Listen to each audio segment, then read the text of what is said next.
This is the consultant workbench with the bandwidth indicator brought to you by the Vested Group. To find the consultant workbench, you can either type it in the global search bar or save it as a shortcut after you do so. You will see there are three sections at the top, one being the bandwidth indicator, the second being the tasks section, and the third being the actual tasks. On the bandwidth indicator, you can select your planned date, which means the date in which you're actually indicating your bandwidth. Once you select that, you have two stoplights, one for today and one for tomorrow, with three selections in each. Red meaning that you are busy, yellow meaning that you do have some bandwidth, and green meaning that you are fully available. Best practices with the bandwidth indicator are to write a memo to define why you have made the selections that you have. That way your team members or your project lead will be able to see that and be able to associate or give the work to whoever has the most bandwidth. The next section is the task section, and you can see it's automatically defined, or it's automatically defaulted to the person who is logged in. So you will see all of your own stuff without having to click anything. The filter below that will be the status. So the status is going to be defined by the type, in which case this is the case selection. So you can go in and select that customer, or in that particular scenario, all of the cases, and you will see those below. So now you can see that we have a couple different options here. We have case, we have project, and we have all. If you wanted to see all of that, you can. Also with allocation type, which is more to see if this is a hard allocation or a soft allocation, you can filter by those, as well as customer and project. The next thing that we can discuss as well is the icons that you see at the top, which those are the health icons. So there's the green, yellow, and red. By depressing these icons, they will go away. If they are fully colored and popping out, those are the particular filters that you have selected. In this case, I have all of them selected. So there's several different fields within that sublist here that you can see. So we have the icon as well as a little clock next to it to the left, the customer, and the task. So if I click on the clock, I would be able to enter time directly from this screen, and it will go directly to that particular case or project task that I've selected. You can go down and enter all of the relevant fields. This is a test case, so of course we don't have a service item defined, and you'll see that pop up here in just a second. But we select our duration, we make sure that it's on the right case, and we put a note, which is the best practice for that. And then we come up with the error because there's not a service item defined for this particular customer. But in your case, it would actually show a service item or default a service item for you.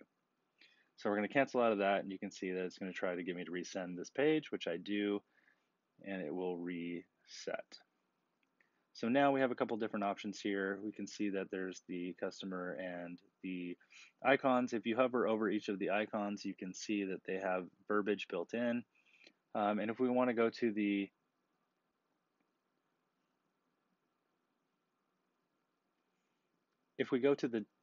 case directly, you can click on the name and it'll go right to the case.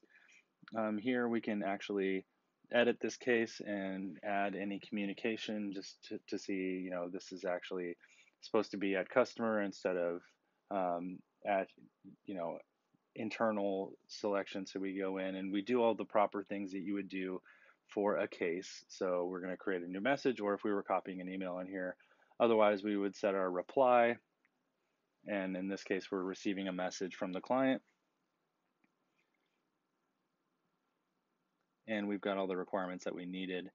So we're just making sure to put that down, and case communication is always important. So now we will select whether we want to send it to that customer or keep it internal. In this case, I'm not going to do either. And then I'll save the record.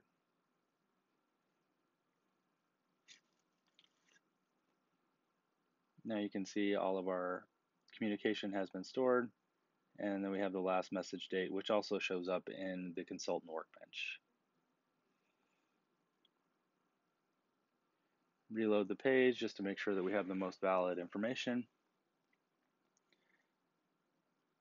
And now you can also see that we have a couple different things here. There's the credentials for that particular account. We are a service company, so we have multiple different emails and passwords. We can store those there, as well as the different statuses and things in this particular sublist. So if we wanted to inline edit this particular case, we can do that from here.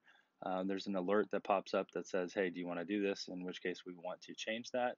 It will go back and update that case with that particular status without us having to click save or anything like that. And now we're going to just adjust our bandwidth indicator again. And then we can go back to our home dashboard.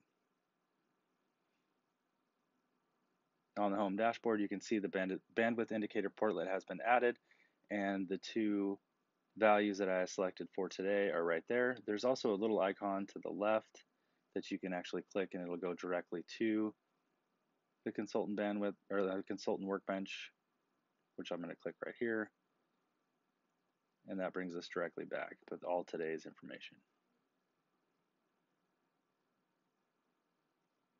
So we're filtering again. We're just double checking and reviewing and making sure. But the point of this consultant dashboard and the consultant workbench is to maintain all of the information